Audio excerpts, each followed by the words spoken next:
Here we go.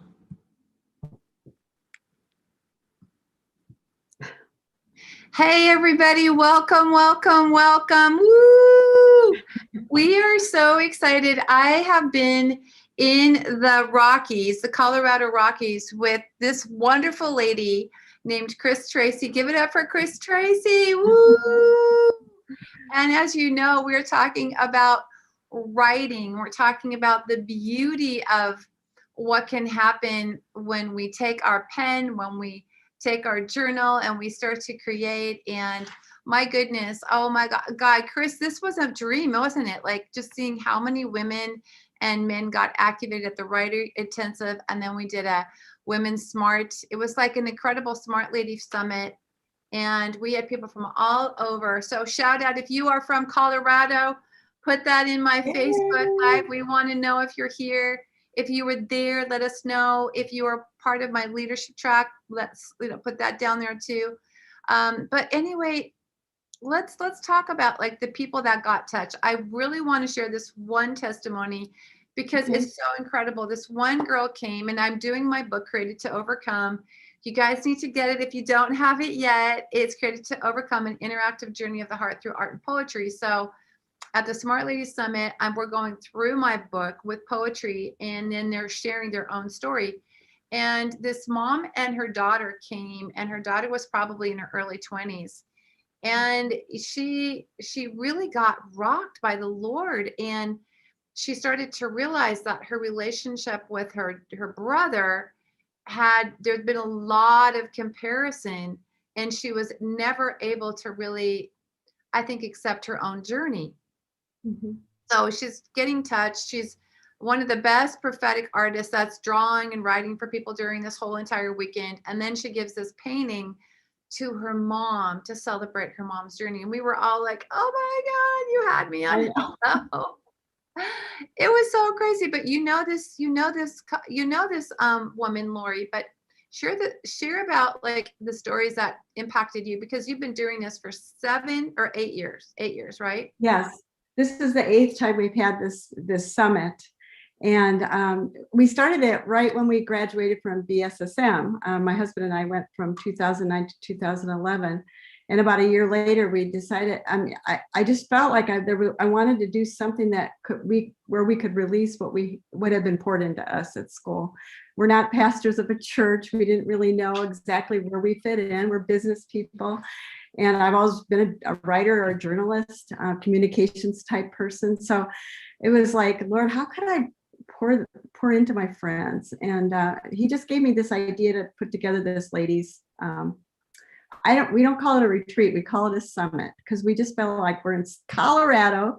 We could go to 8,000, 9,000, 10,000 feet. He was calling us higher, both physically and spiritually, just like it says in Revelation. And, come up here. I have things to show you. So it was about meeting him on his mountain. It was about pouring into the ladies what their identity is, that they are beautiful and they are smart. And it was just kind of the working title I was using as I was kind of putting the idea and the map together for this little meeting I was going to have. And I ended up liking that name. And it's a long name, Beautiful Smart Lady Summit, but that's who we are. And that's what God was calling us to. And it just caught on. We held the first one, I think we had maybe 20 people there that were friends of mine, or there were a couple new acquaintances, but they were always from different parts of Colorado, different churches, different backgrounds even. And we had usually a speaker from Bethel would come. So that first one time we had a speaker from Bethel, and we had a arts component where we could do prophetic art. We had a prophetic teaching component where I kind of taught the ladies, and we actually activated ladies that had never done it and speaking over one another. And it was just a beautiful time in so many different ways. And I had never really thought about doing it more than once. It was just like something I wanted to do, and everyone asked me to do it again. So we did. We've now done it once a year for several years, until this last couple of years with COVID. We weren't able to put it on. So we finally just decided we planned it the last year, but there was no way we were going to cancel it. We went ahead and held it in Colorado in the mountains this past week. and everybody showed up. And there were only maybe one person that wasn't able to come. So, or two people. So anyway, it turned out great. And I love it because we're talking today about that, that there's a story inside of you. There's something that no one else has that God wants to release. And we're going to pray for you. Also, if you have any questions in regards to writing or creativity or women, Chris and I would love to answer those questions. Or if you have any comments, because you know Chris or you know me about your own journey as a writer, it's crazy. But I can remember, like, my mom had stacks of journals, Chris, that she had been writing her whole entire life. And that was her story with Jesus. And it just meant so much because it was like a living legacy about her life with God and what she went through in her life. And writing is so vital. But tell me, how did you start writing? Because you've been involved in like writing for newspapers. You've been the editor inside your community in Colorado. But share a little bit about how you got started so that we can fall in love with you. Well, I was just talking about this morning with one of my people in my group. When you're a child, you really don't understand that you have this special gift or, that you're especially creative. I was just drawn to things as a child. I was kind of an introvert and I liked to get off by myself with a diary. And then I was always drawn to creative type people. I always I remember putting together little neighborhood block competitions and puppet shows and things like that. And it was just like something of who I was. And then when I got in high school, I started writing poetry, rhyming poetry, just having fun and being silly and giving it away to my friends. And I just enjoyed the written word. And then when I was in college, I took creative writing classes and when I was a freshman, and I always enjoyed that. Always enjoyed the creative writing. And I'd always kept journals, and I have all my life. And then when I got into journalism school, that was kind of a different kind of writing. But then I took it beyond college journalism school and started becoming a reporter for newspapers and an editor for weekly newspapers in the mountains of Colorado. And as I taught my reporters how to write, I really began to teach about how you can be more creative in the general stories that you're telling. And journalism always teaches you not to put yourself into the story, not to put your opinion into a news story. But there are ways you can write news stories that can be creative and more interesting to read. So I just started to explore all of that. And eventually I got into communications and marketing. I started a writers group in my small town. We started a little organization where my writers in my writers group would take turns with musicians in the community. We put on these little concerts with alternating a poem and then a musical piece or a cello piece. And we just kind of had fun with creativity in our community. We had a really small town, like 1,000 people, and yet we put these kinds of things on. So I've always been a writer, and I think I'm an encourager and a connector and just love the arts. So I'm just saying all this to encourage anybody out there. If you've got it in you and you just find a few other people and you can do this. Oh, I loved it because this was all before you were a Christian, really. I mean, there's things that God has given us. There's gifts that are irrevocable. And there's those little things. I think that, like, one of the things you realized at this writing intensive that we did with you and I and Kevin and again, and Jeremy, there's things inside that we just don't have anyone to help us to champion. We don't really believe that we can do it. When I wrote Born to Create, I didn't think I could. And then I was able to do that with a great editor and others, the same with Credit to Overcome. It's like, it's this journey of what God has inside of you that you need to let out. So if you're thinking that way, that's because God has called you to that. And so don't minimize that. Chris is a coach for writers, so you might want to ask her some questions now as well. But when you graduated from BSSM in 2009 and through 11, how did this change you and your husband's lives? And how did that impact your writing? I mean, because this was a big, huge step up. You were going from Colorado to a totally different environment. It was encouraging. You're used to being in a very, very small community. But how did it change your writing? I wanted to ask you that.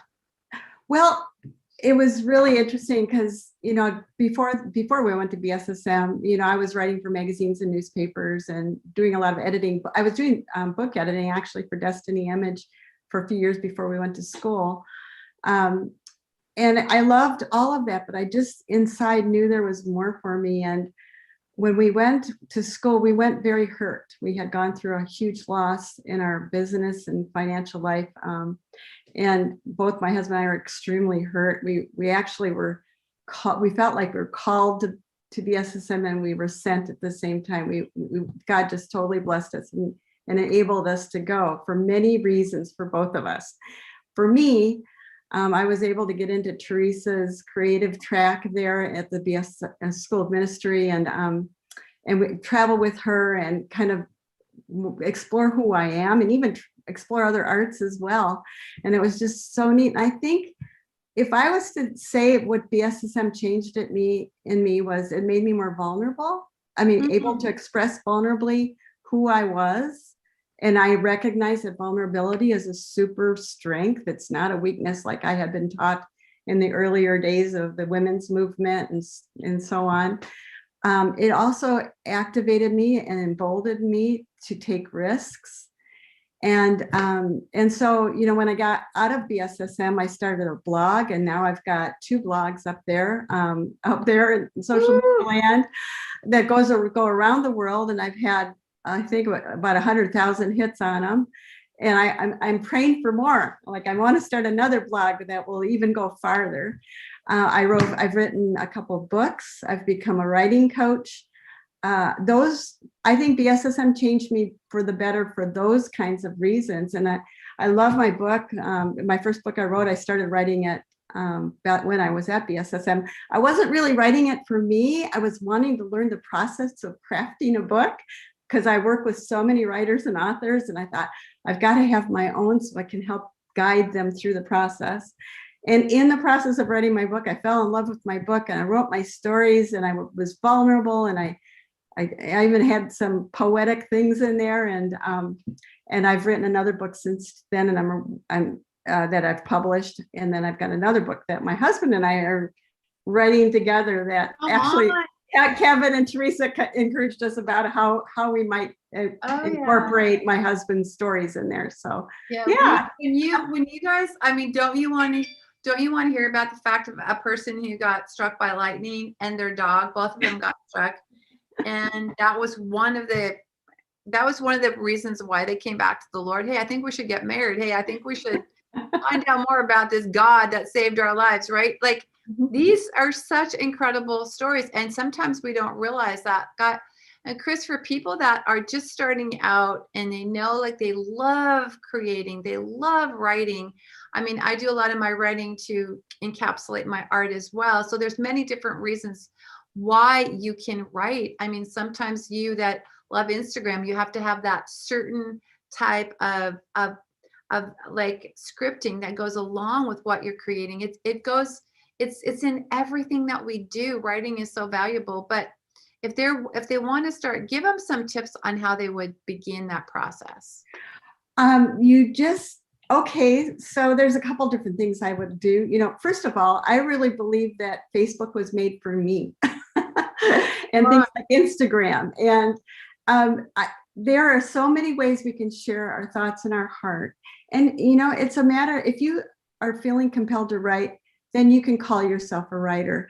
One of the first things I did, because even when I got out of journalism school and started working for a newspaper, I still didn't consider myself a writer. To me, in my head, a writer was somebody that sat in a coffee shop in Greenwich Village and was writing beautiful novels, amazing novels. Not me, this little reporter in the mountains of Colorado. So I started actually putting writer in my password on my email, and I just began to call myself a writer. And I still do that. Like, I think now, well, I won't tell you what my password is, but I still continue to declare who I am. And so another thing you can do is, just journal every day, set aside a little time, and you don't have to be legalistic about it. Whenever you get a chance, you can go outside and take a walk in the park. If you get a thought in your head of, oh, that would be really a cool poem, or I should write a little blog post or something about that, record it on your phone so you can look at it later. I do all sorts of little things. And then like you, Theresa, I give myself assignments. And yes, come on. So I've done this so many times. And so one year, it was like 2016, I think, I assigned myself that I would write something every single day and post it in a blog. So I did that every single day. And you wonder, how in the world did I do that? I mean, I'm shocked that I didn't miss a day. But I just kind of, every idea, I just sat outside and I would do 15 days at a time, just with one thought that whatever came through my head, I just asked God, what should I write about on August 15th? What should I write on the 16th? And he would just give me a little idea or a little message, or I'd see a bird fly by. And then on that day, I would think, the bird flying by, what is God saying about that? And write about that. And my blogs are very short. I know some of you read really long blogs, and some of you see a long blog and there's no way you're going to get through it all. And I really, encourage people to write just really briefly, like get the message out in 1 or 2 paragraphs so people will get to the end and really be blessed by it. So that's my advice for a blogger. And a blogger is anybody that even writes one post on Facebook. You can call your creativity a blog, even if you just put it in your profile. I'm just going to interrupt you because we have a question here. Okay. Andy has a question. How do you get inspired to write? Like what helps you to get inspired to write? I love taking walks with my dog in the park and with my camera. And so when I have my camera in my hand, I see nature in a different way, and I take pictures, and I talk to God about it, and I use those pictures quite often in the blog posts I write. Now with my books, sometimes I have to change where I'm sitting. So I've kind of fashioned my office to be a creative place, and I don't call it an office, I call it a studio now, because it's a place where I create art. And the smell of coffee makes me creative. White noise in a coffee shop. I love going to like Starbucks and hearing the white noise and the clinking and the other conversations going on from college students, and just sitting there and write. I also used to write at Barnes and Noble all the time because I felt like I know this sounds kind of strange, but I felt like I was surrounded by inspiration from all the authors that wrote all the books. And so I would sit in their coffee shop and write there. I also, one time went up to, when I was living in Western Colorado, when we first came back from Bethel and I was writing my book, I would go up where I couldn't get the internet. I would go up to a park in the mountains and sit by a lake at a picnic table and write there. And that was really inspiring to me. I know you may not have all these opportunities, but you have at least one of the things I just talked about. Yeah, you do. I think that's great. I know that you, how does coaching help a person to write? Because you are a coach, so it's that process. Well, my first session with a person that I'm coaching will really address who they are and why they feel compelled to write and what it is that they want to write about. And it's the who, this is what I learned in journalism school: who, what, why, when, where, and how. And we kind of figure out who the readers are that they want to write to, who might be helped by their story. And we define the voice of the writer, the person I'm talking to, and the needs of the reader that they're really pointing this story towards. And we kind of narrow that down, so you really begin to have a feel of who you're writing for, even though that readership may be more vast. We narrow it down to like a what do they call that?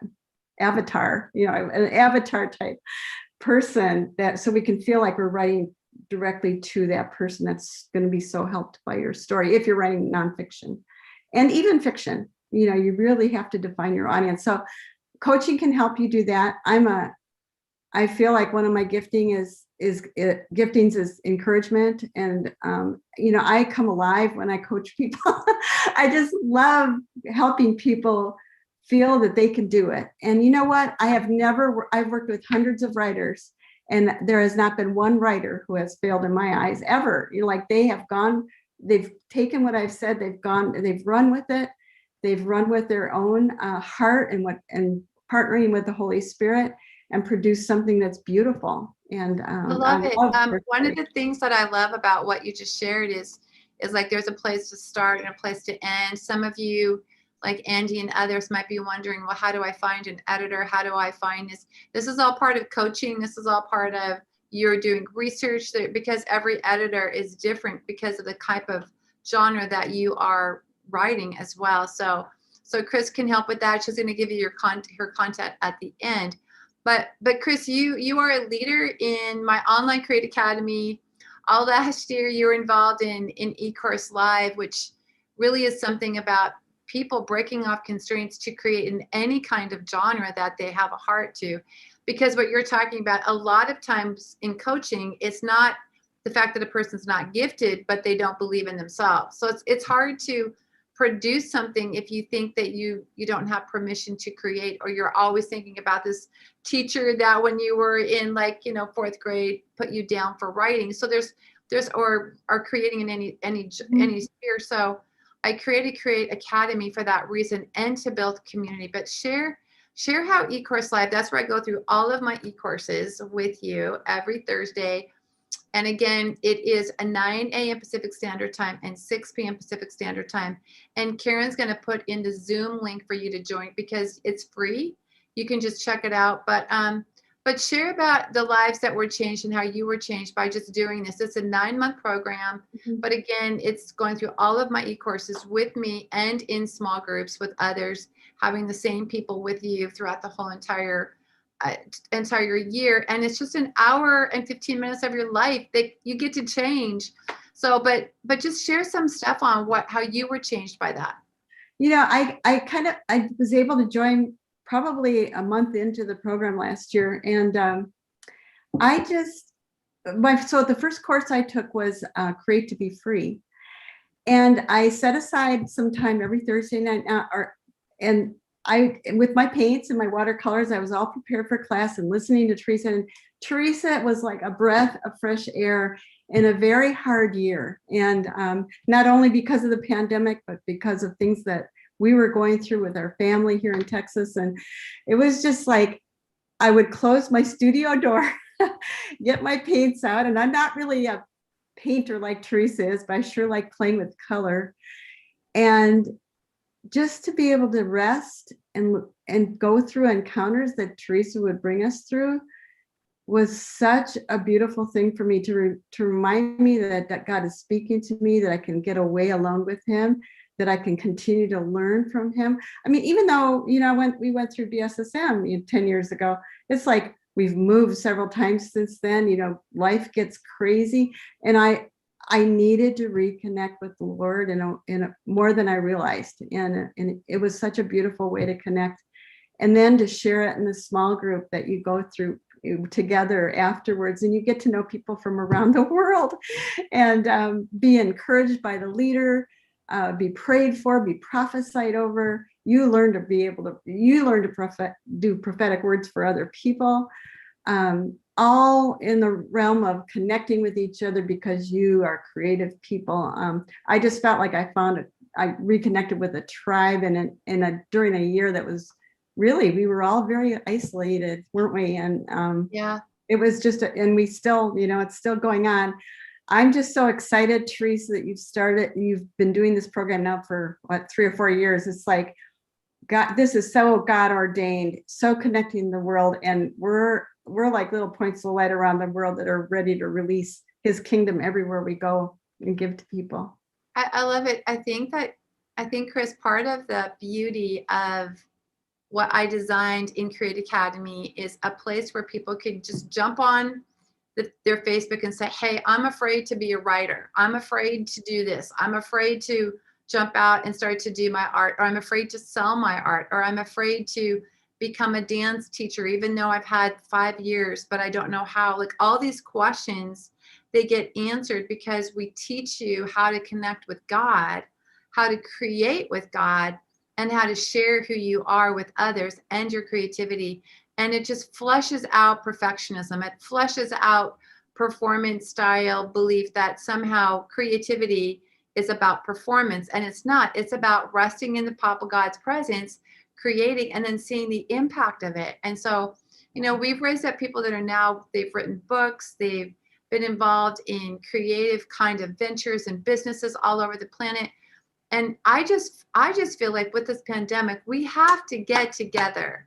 A lot of you can't go to another city because of so many different restrictions, but you can get online in Create Academy. You can join creators from around the world and you can start to do stuff. So again, in joining like eCourse Live and in joining Create Academy, it's like, it's going to open up doors for you to, you can do all of my e-courses whenever you want. You can join eCourse Live, which we're doing an informational meeting tomorrow, 9 a.m. and 6 p.m. And Karen, again, has put that in the Zoom camp.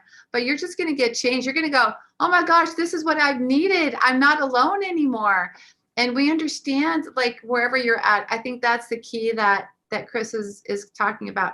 Whatever level you're at, you are going to get breakthrough. You don't have to be an artist. You don't have to be a professional writer like what's happening with Chris, but you get to be with people. And Chris is now a leader with me in Create Academy as well, which is so fun to watch.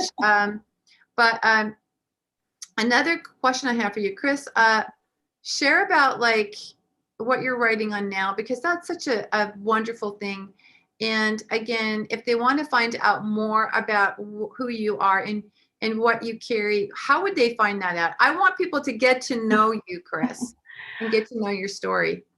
First of all, well, my husband and I we have a ministry, and all the information to connect with me and about the conferences that we do, and we're going to be doing some writing retreats, is at www.beautiful-word.com. So our ministry is Beautiful Word, but you need to put the hyphen in there for the website. And I think you'll get that information there on your Zoom or Facebook. So that's how to connect with us. What we're writing about now, I just went with my friend PJ on a week-long writer's retreat in the mountains, which is if you ever have a chance to do that, get away and write and just give yourself assignments to get it done. But we finished our first draft, and now it's time for me to plug in my husband's stories, which we're going to do in a creative way, kind of, I think, like what Theresa did with her Created to Overcome book, where there's a barcode on there and it'll take you right to a video of her painting and her doing her poetry. Well, we'll take it to a video of my husband, who's kind of a down-home folksy kind of guy, telling his stories that are all true and quite amazing of our life. And then I have my writing in there as well. So working title right now is The Cowboy and the Hippie. I'm sure it's going to be something different. Oh my gosh, that's totally perfect for you too. I really got to know them this weekend. We went all over, asked that whole valley. Kevin and I went horseback riding. We had so many adventures, just sharing our lives as we were driving to both Chris and Rick and I and Kevin. So I love that. You know, there's a great question that both Karen and Andy had. They said they both had a professor in the university who made them feel like they were terrible writers. How do you deal with harsh criticism when it comes to your writing? And I'll start. And then Chris, you can dive in there. Again, guys, really seriously, you have to understand that the dogs of doom, they crouch at the door of destiny, because there are things that God's wanting you to do, but the enemy will try and subvert that through harsh criticism, through professors, or through people in your own family that don't understand your calling. And I remember when I was 18 and I'd won awards for my poetry. And so I was taking this creative writing in class, and I was feeling really confident, in what I was going to do, and I was going to win more awards. And I did something I shouldn't have done. I wrote a poem for somebody else, and she put her name on it in my school. And then her teacher submitted that for the poetry contest. I took the bare bones of that same poem that I'd written for her that I shouldn't have, and created a poem for this huge, it was a national conference. And my teacher saw the two that were very similar and knew that I had written both. And so she completely derailed me, shamed me. And I remember, it's a public school, but I remember thinking, I am never going to write another piece of poetry again. And then when I was in college, one of my professors said, "You're just an abstract thinker, Theresa. You'll never write a book." And I'm sitting there going, what? Like, and so I had two different places where the enemy put in these negative experiences about my writing, which it took me so long to overcome. And the way that I overcame that was exactly what Chris talked about. I had to say, I am a writer. God, you called me to write something that nobody else has. I've got to write, born to create. And I had to do it. And as I'm doing it, I had to break off those defeating mindsets. And the same with art, my art and poetry book, which is such an incredible thing because that's the story of my life. So guys, we just released breakthrough to you because this is not okay. Like, it is not okay for the enemy to steal your inheritance. Don't let that happen. And that could happen with art or with dance or with fashion, anything else that you guys want to get involved in. The enemy comes to kill, rob, and destroy. And then, Chris, I want you to share too, anything that happened with you too. Yeah, I was kind of a little bit shy and scared coming out of college. Journalism was a crazy profession, and look at what's going on now. You have to be pretty tough, and we just pray over that whole thing right now, that God will redeem journalism, and there will be journalists rising up and telling the truth. And we just proclaim that over this whole media mess that's going on right now. It breaks my heart, and I just know it. I know it can be redeemed. But anyway, yeah. So I was when I was going into journalism school, I had a teacher like that, a dean of journalism. I was trying to get into the school. I mean, I loved writing. I felt like this is where I belong. I've always loved newspapers and magazines. Always loved listening to the news. It was really, I just breathed it, and so I had to meet with this lady, and she was really mean and stern, and here I was, this little college hippie girl that was going into her office, and she asked, "Why do you want to go into journalism school?" And I said, "Well, I love to write, and I get A's in creative writing, and I love to write poems, and I just think that this would be a wonderful profession for me." And she's going, "Creative writing isn't journalism. Journalism's totally different. You got it all wrong." She was just yelling at me. And I went all the way back to my dorm in tears, thinking I will never make it in. And I was so dumb and all of this stuff. It was just horrible. I don't know why teachers try to defeat you. But I did make it into the school. And I've had a lifelong career in communications and journalism and editing. And I've loved every minute of it. And I just, you know what? The enemy wants to defeat you and destroy you right in the area of your gifting. Sorry, that's my dog coming in. Hey. We understand. I have a dog too. This is Zoom life. But anyway, yeah, I would just like to. Right. What's that? Well, Chris, I want you really to impart to people. We're closing up right now, but impart to them. Like, guys, if you have ever had a dream to blog, to post stories, to write your story like Chris and Rick are doing, to pour out to people about their own journey and become a coach, you have got to, again, get a hold of her and help, and because that's super important for you to really, really grow. But it's also important to have an impartation. So an impartation means, like, you just put out your hands and let Chris just pray over you and prophesy over you, and then begin your journey and take time, like she talked about, to write every day, to write in nature or at that coffee shop. I could just see you there. That's the part where you just have to get into it, and then you're on the ride for your life. So Chris, I would love it for you to impart. Well, I just felt like, first of all, I had a couple words for some people out there. And one of them was Psalm 92, 14 and 15. And this is for the older part of our generation. But I think there might be some people listening that you've wondered if you should write and leave a legacy for your grandchildren, or just write some of the wisdom that God has given you, or write your story of how you've overcome. And this is for the younger part too. You just take it all, but they will still bear fruit in old age. They will stay fresh and green, proclaiming the Lord is upright and upright. He is my rock, and there is no wickedness in him. And I just, in your writing, you will proclaim the goodness of the Lord. And so I just declare that over everyone, especially the older part of our generation. The other word is that I feel like there's somebody out there that's going through something super hard right now, and they're wondering what in the heck is going on. You know, Romans 8:28 says all things work together, right? So God wastes nothing. He's going to use this as your story, and your story is going to bring freedom and healing to so many people. So do not give up and do not lose heart. And I impart to all of you right now, I just bless you in your writing. I bless you. If you are feeling compelled to write, then you are meant to write. And God has given you a story. And you know things, you have street skills, street smarts, you've learned some lessons, and you have something to give away to somebody out there that so desperately needs it.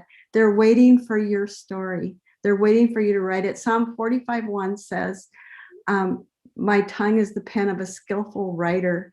You can tell your story and you can write your story. It comes from the same place in your imagination. And don't let anybody tell you you're an imposter and not qualified. Every single writer I've written, I've helped and I've coached, they all feel like you do. Is what I have of any value? Can I write? I don't think I can. I was told I couldn't. I'm here to say that you can and you will, and you need to, and God is calling you to tell your story. This is so important. This is a time that was prophesied, I believe, in the last chapter of the Gospel of John, that talks about there is not enough room on all the bookshelves in the world to tell the stories of what Jesus has done. He is still doing things, and he is doing things through you and through your story. And now it's time for you to put your book on that bookshelf. So, or your blog. So good. And yeah. Raquel, I know you were asking a question like, how do I start? I would join Create Academy. Karen has posted the Zoom link where you can be with other writers. The main thing you need is community. And then as you start to just flesh out, okay, I have this idea, who can support me? Your small group will support you. And then you can start to get some traction in just writing on a regular basis. And then you're ready for like a coaching session from Chris or whatever. It's like, start with what you can do now, but I guarantee you that without community, you just won't continue.